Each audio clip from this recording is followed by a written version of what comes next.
A major logistics operation is underway in Somalia to bring urgent aid to areas cut off from international help.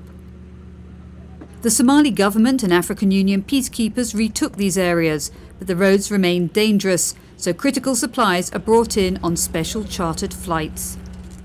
Today, UNICEF is bringing in vaccines, health supplies and peanut paste for malnourished children on a flight from Mogadishu. The plane arrives in Hudur, northeast of Mogadishu, and the crates are put onto trucks. They're driven to this clinic, which was closed by the militants and reopened earlier this year with supplies airlifted in by UNICEF. This consignment includes measles vaccines for an emergency campaign following a serious outbreak in the country. UNICEF's local partner, Mado, quickly installed fridges brought in by UNICEF necessary to store the vaccines at the right temperature. Aida Mohammed brings her 9-month-old son Hamza to the clinic to be vaccinated against measles. He's the first in the family to receive the vaccine. My children were not vaccinated. The first child got measles and had high fever and diarrhea, and after 10 days he developed a skin rash. He's lucky to have survived. My other 3 children also contracted measles and had the same symptoms. So far in Hudur, over 87,000 children have been immunised with vaccines brought in by air. And one of the key concerns at present is the measles outbreak. Measles is one of the main killer diseases for children, especially those who are under 5 years old.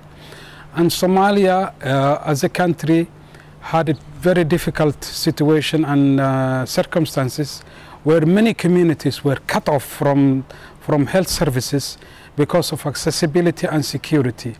UNICEF is keen to support no matter where the location is. Getting the vaccines to the clinic is only one step. The population also need to be encouraged to use the health facilities now that they're reopened and stocked. Now that we have the vaccine in place, we will also do our normal routine, that is the door-to-door campaign. I think that is the best way to mobilize this community. Before we used to tell them we don't have or we have them. Some of them come from a very far place, the way I told you. So it's like we'll also make an initiative of also reaching them. Children are at greatest risk of contracting measles and other diseases because so many of them are malnourished and weak. And the situation in these areas is expected to get worse, at least until the expected rains start in October. The emergency flights are expensive and not a long-term solution. However, UNICEF has managed to bring in health, nutrition and education supplies for thousands of women and children, saving lives and ensuring that the most vulnerable receive the critical help they so desperately need. This is Susanna Price. For more information, go to www.unicef.org.